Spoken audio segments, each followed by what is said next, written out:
Who reckons if I gave you all a post-it note now and asked you to write down what's your definition of school culture, who reckons I'd get almost 200 different responses?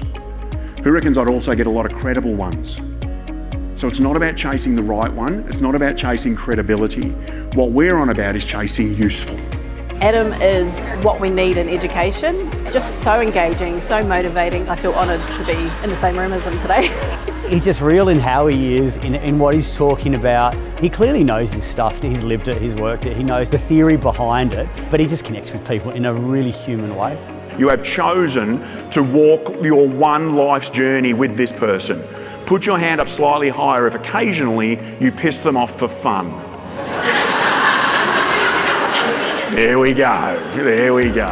Everything he said is so relevant to what we're doing in our schools, with our communities, with our students, with our staff. I could sit and listen to him all day. He gets the reality of what they do, but some of the stuff that he offered, practical stuff, was all doable things. She's going to get half a second of eye contact in her hand. You ready for it, H?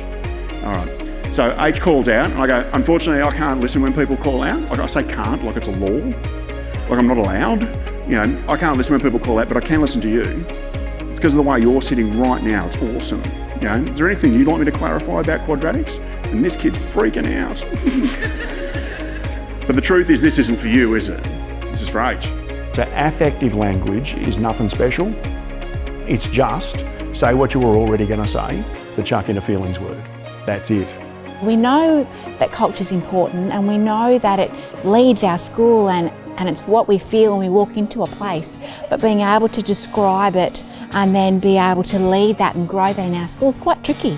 So to have someone really unpack that in simple terms is fantastic. Language is culture. Culture is language.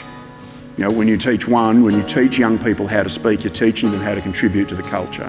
He brings these analogies that just make so much sense, and he brings common sense back into education.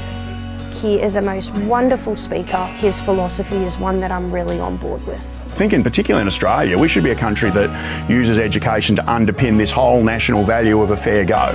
We must build systems in our school that enable the largest proportion of the stakeholders existing in it, which is our students and our parents, to participate productively within the system, not to be running around trying to avoid getting caught by it. He's talking to a room of, about 100 people, but it feels like he's just there with myself at a table. We're having a coffee and we're having a chat about the things that matter most, which is student engagement, student well-being.